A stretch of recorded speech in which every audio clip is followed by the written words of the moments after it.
और उन लोगों ने हुंकार भरने का काम किया था। हुंकार भरने की जरूरत इसलिए पड़ी थी कि पटना के गांधी मैदान में जो प्रतिनिधि इकट्ठा हुए थे, उनके लोगों ने भी उस वक्त जो सत्ता में लोग बैठे हुए थे, उनको सत्ता में बैठाने में ताकत लगाने का काम किया था। तत्कालीन सत्ता में बैठे हुए लोगों को ताकत उन लोगों ने भी दी, तब लोग सत्ता में बैठे थे। बड़ी लड़ाई हुई थी, उसके पहले भी बड़ी लड़ाई हुई थी और तब लोग सत्ता में बैठे थे।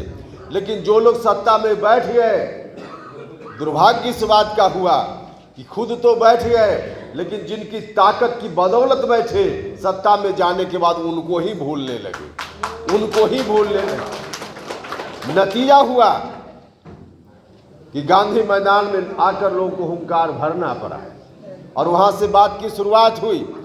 और जो गांधी मैदान में हुंकार भरा गया, वहां से फिर एक नई ताकत की आहट आने लगी।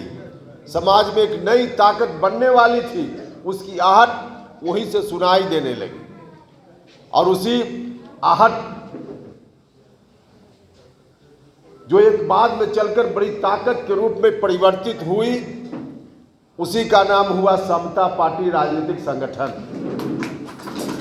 समता पार्टी उस वक्त बनी, गांधी मैदान में लोगों ने आकर जो एक तरह से कहीं आदेश जारी किया कि आपको इस रास्ते पर चलना है, उस आदेश को ग्रहण किया गया और समता पार्टी का निर्माण हुआ। समता पार्टी का जब निर्माण हुआ तो शुरुआती दौर में किसी भी संघर्ष के लिए जब कुछ लोग शुरू करते हैं तो बहुत सारे लोगों का समर्थन उस वक्त नहीं मिलता है। शुरुआती दौर में कम लोग साथ होते हैं, धीरे धीरे जब कारवां बढ़ता है तो लोग साथ आते जाते हैं। समता पार्टी के समय भी यही हुआ था। शुरुआती दौर में लव कुश से शुरुआत हुई और जगह जगह पे सामाजिक कार्यक्रम का भी आयोजन समता पार्टी की मजबूती के लिए हम लोग करते थे। लव कुश एकता सम्मेलन, न जाने कितनी जगह लव कुश एकता सम्मेलन, अलग से कुशवाहा सम्मेलन, अलग से कुर्मी सम्मेलन, फिर मिला जुला कर सम्मेलन। तो वहाँ से धीरे धीरे जागृति की बात हुई। उस वक्त जब हम लोग घूमते थे तो आज तो हिमांशु पटेल, उर्मिला पटेल और आप लोग मिलकर इतना अच्छा कार्यक्रम कर रहे हैं राजधानी पटना में। उस वक्त कार्यक्रम होता था तो हॉल भी नहीं भरता था और हम लोग और आदरणीय नेता नीतीश कुमार जी हम लोग साथ बैठे होते थे, तब भी कई जगह हॉल नहीं भरता था, नहीं हॉल भरता था कई जगह। किसी तरह से काफिला चला और चलते चलते फिर हम लोग एक मुकाम तक पहुँचे। 2005 में जब एक मुकाम पर समता पार्टी, उसी का नाम बाद में चलकर एक तरह से कहिए कि जनता दल यूनाइटेड हो गया। राजनीति के दौर में ऐसा होता है, हो गया। तो 2005 में जब एक मुकाम पर हम लोग पहुंचे, जब से हम लोगों ने शुरुआत की थी 1994 से, और 2005 में जब एक मुकाम पर पहुंचे, नीतीश कुमार जी बिहार के मुख्यमंत्री बने, बिहार भर के हम लोगों का सीना गर्व से चौड़ा हो गया, गर्व से चौड़ा हो गया। एक क्षण भी हम लोगों ने उस संघर्ष के दौर में इधर उधर नहीं किया, एक क्षण भी कोई आराम नाम की चीज उस समय नहीं थी। 94 से लेकर 2005 तक कई लोग मेरे ऊपर भी कहते हैं कि आप इधर उधर करते हैं। जो लोग कहते हैं उनको याद होना चाहिए कि उपेंद्र कुशवाहा संघर्ष के समय कभी इधर उधर नहीं उपेंद्र कुशवाहा ने किया है। लोग कहते हैं सुख में और दुख में काम आना चाहिए। उपेंद्र कुशवाहा सुख में साथ रहा हो या ना रहा हो, दुख में हमेशा साथ खड़ा रहा है, दुख में हमेशा साथ खड़ा रहा है। आज बहुत सारे लोग हैं जिनका आता पता नहीं था उस समय, जिनका आता पता नहीं था उस समय, और आज उल्टे हम ही लोगों के बारे में कुछ टिप्पणी कर जाते हैं।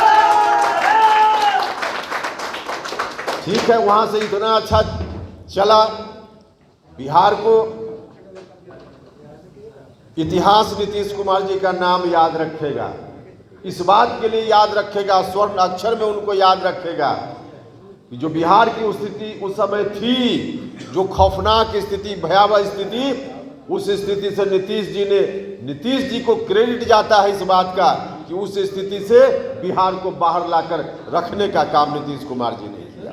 बिहार बाहर आया, वहां से बाहर आया, लेकिन जो लोग संघर्ष में नहीं थे, जिनका कोई अता पता नहीं था, आज क्या हो रहा है? आज क्या हो रहा है? भाइयों और मित्रों, मैं हाथ जोड़कर कहना चाहता हूं, कुछ लोग मेरी बातों को गलत अर्थ में प्रस्तुत करने का काम करते हैं, दुर्भाग्य इस बात का है। बहुत अच्छा काम किया है अब तक विकास के मामला में, जिधर देखिए उधर विकास की बात। पिछला 15 साल और नीतीश कुमार जी का 17-18 साल कोई कंपैरिजन नहीं। 2020 में जो विधानसभा का चुनाव हो रहा था, उस वक्त हम साथ नहीं थे, अलग बात है, लेकिन उस बार भी 15 साल बनाम 15 साल का नारा हुआ और तब फिर से नीतीश कुमार फिर मुख्यमंत्री बन पाए। 15 साल जो पहले वाला 15 साल था, क्या स्थिति थी? बिहार किस रूप में चल रहा था? पुराना 15 साल उसको रिजेक्ट किया लोगों ने और नया आगे नीतीश कुमार जी के हाथ में सत्ता सौंपने का काम हुआ। कितना अच्छा हम लोगों को लगा, बिहार के लोगों को लगा, सब कुछ चल भी रहा था। लेकिन दुर्भाग्य इस बात का हो गया कि नीतीश जी जब अपनी इच्छा से सोच रहे थे, अपने मन से जब तक निर्णय ले रहे थे, तब तक तो बहुत अच्छा चल रहा था। जब से नीतीश जी अगल बगल 4 लोग बैठ गए हैं और उनकी इच्छा से चल रहे हैं, नीतीश जी अपनी इच्छा से चलना छोड़ दिया है, सबसे गड़बड़ी होगी। आज भी मेरा मानना है कि नीतीश जी अपनी इच्छा से आज भी निर्णय लेने लगे तो सारी चीजें ठीक हो जाएगी, तमाम चीजें ठीक हो जाएगी। लव कुश अति पिछड़ा समाज का लोग, जिन लोगों ने ताकत देने का काम किया, लोग चाहते हैं नीतीश जी। हम हाथ जोड़कर नीतीश जी से इस मंच के माध्यम से फिर प्रार्थना करते हैं। हमने कई बार कहा है, हाथ जोड़कर हम नीतीश जी से कहना चाहते हैं, नीतीश जी, जिन लोगों ने अगल बगल आपको घेर लिया है, उनके अनुसार मत चलिए। आप कोई भी निर्णय लेने के पहले जिन लोगों ने ताकत दी, लव कुश समाज के लोगों ने, बाद में अति पिछड़ा समाज के लोगों ने, आप इनके चेहरा को ध्यान में लाइए और जो लोग भी आपके अगल बगल हैं उनको भूलिए, अपने हिसाब से निर्णय लीजिए। बिहार जिस तरह से चल रहा था आगे चलेगा और हम लोगों के लिए यह गौरव की बात होगी। बड़ी कुर्बानी देकर समता पार्टी का निर्माण हुआ था, बड़ी कुर्बानी देकर हुआ। आज हम जननायक कर्पूरी ठाकुर जी को भी याद करते हैं। कर्पूरी ठाकुर जी के बाद की विरासत, राजनीतिक विरासत, उसी विरासत को नीतीश जी ने संभालने का काम किया, उसी विरासत को संभालने का काम किया और उसी विरासत को संभाला था। वरना दूसरी विरासत वाले लोग भी पहले प्रयास कर रहे थे अलग अलग राजनीतिक संगठनों में, उनको क्यों नहीं बिहार के लोगों ने, लव कुश समाज के लोगों ने, अति पिछड़ा समाज के लोगों ने ताकत दी। ताकत नीतीश जी को इसलिए दी कि नीतीश जी जननायक कर्पूरी ठाकुर जी की विरासत को संभालने की बात करते थे। वह विरासत निश्चित रूप से नीतीश जी के हाथ में आई, लेकिन आज उस विरासत का क्या होगा, यह चिंता का विषय है। निश्चित रूप से हम सब लोगों के लिए चिंता का विषय है। हमने तो कहा है, पहले भी कहा है भाइयों और मित्रों, उपेंद्र कुशवाहा का चेहरा अगर नहीं लगता हो कि बहुत मुनासिब है, तो लव कुश समाज में अकेले उपेंद्र कुशवाहा नहीं है। बहुत सारे लोग लव कुश समाज में हो सकते हैं, उनमें से किसी का चेहरा ले आइए। प्रदीप महमूद जी बैठे हुए, इनका चेहरा ले आइए। उपेंद्र कुशवाहा साधारण मेंबर बनकर काम करेगा। और भी बहुत सारे लोग हैं, श्रवण कुमार है, उनका चेहरा ले आइए। बहुत सारे लोग हैं। अति पिछड़ा समाज, जिन लोगों ने भी ताकत दी, अति पिछड़ा समाज के लोग भी बहुत सारे हैं, उनमें से किसी को ले आइए, किसी को भी ले आइए। लेकिन इस विरासत को आगे ठीक से लेकर चला जा सके, इस बात की चिंता की। लेकिन आज जो कुछ भी हो रहा है, वह बात, अब सारी बातें पब्लिक डोमेन में, अब घोषणा हो चुकी है। अब जो घोषणा हुई है उसके हिसाब से मैं यह कहना चाहता हूं कि लव कुश समाज की जो माताएं हैं, अति पिछड़ा समाज की जो माताएं हैं, उनकी कोख सुनी नहीं हुई है। आप इस विरासत को फिर वही सौंपने की बात अगर होगी जहां से विरासत को छीन कर लाए थे, तो यह नहीं चले, यह नहीं चले। इतनी कुर्बानी हम लोगों ने इसलिए दी थी, तूफान से किश्ती को इसलिए निकाल कर लाए थे कि फिर से किश्ती को उसी तूफान में हम धकेल देने का काम करें। इसके लिए नहीं लोगों ने ताकत देने का काम किया। तो हम आग्रह करना चाहते, हम आप लोगों के माध्यम से भी कहना चाहते कि इस विरासत को संभालने की जवाबदेही कोई लव को समाज के किसी व्यक्ति के ऊपर या अति पिछड़ा समाज के व्यक्ति जिन लोगों ने ताकत दी बनाने का काम, उसके हाथ में रहे, कोई दिक्कत नहीं, कोई दिक्कत नहीं है।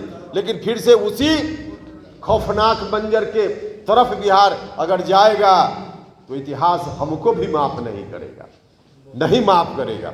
इसलिए आप सब लोगों से हम आग्रह करना चाहते, आज चुनौती है, बहुत बड़ी चुनौती है।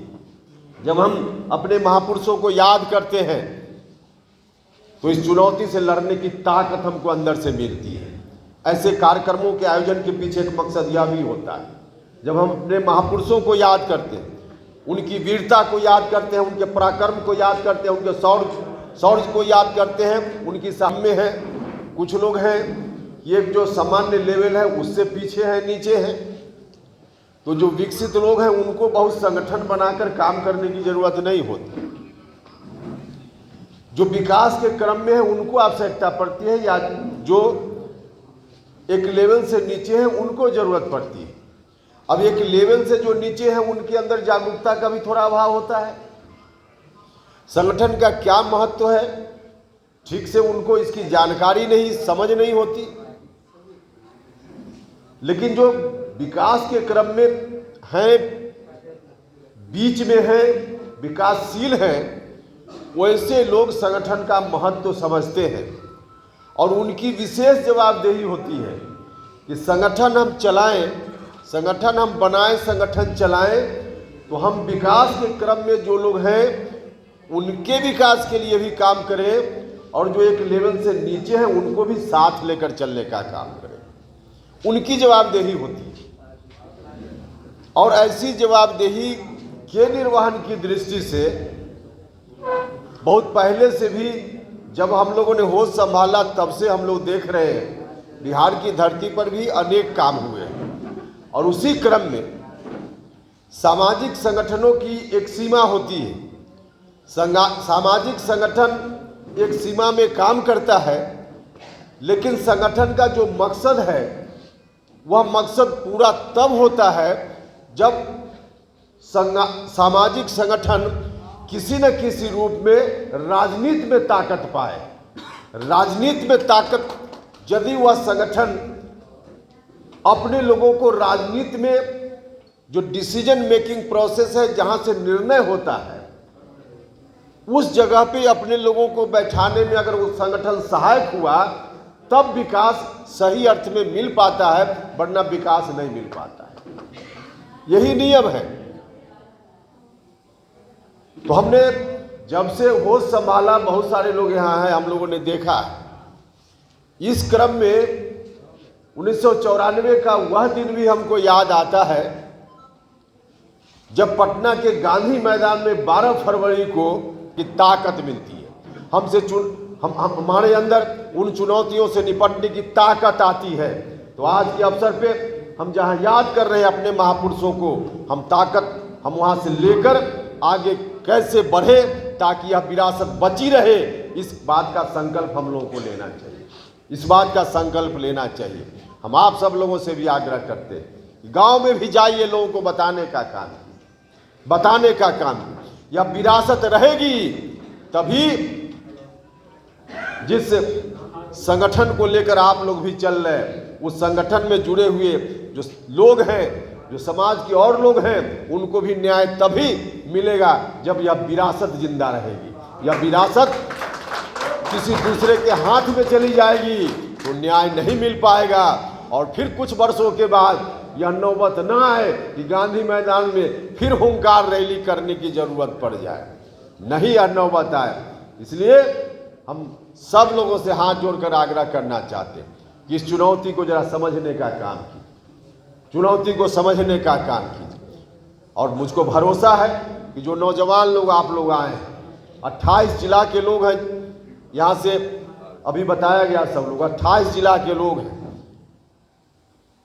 इतनी जगह के लोग, और इतने अधिकांश तो यहाँ युवा साथी ही नजर आ रहे हैं, अधिकांश लोग युवा साथी ही नजर आ रहे हैं। युवा साथियों, अगर इस चुनौती को आप लोगों ने गंभीरता से नहीं लिया तो आगे आने वाले आपके बाद की जो पीढ़ी होगी वह भी आपसे पूछेगी कि विरासत जब फिर से गिरवी हो रही थी तो आप कहाँ खड़ा थे, आप कहाँ खड़ा थे। इसलिए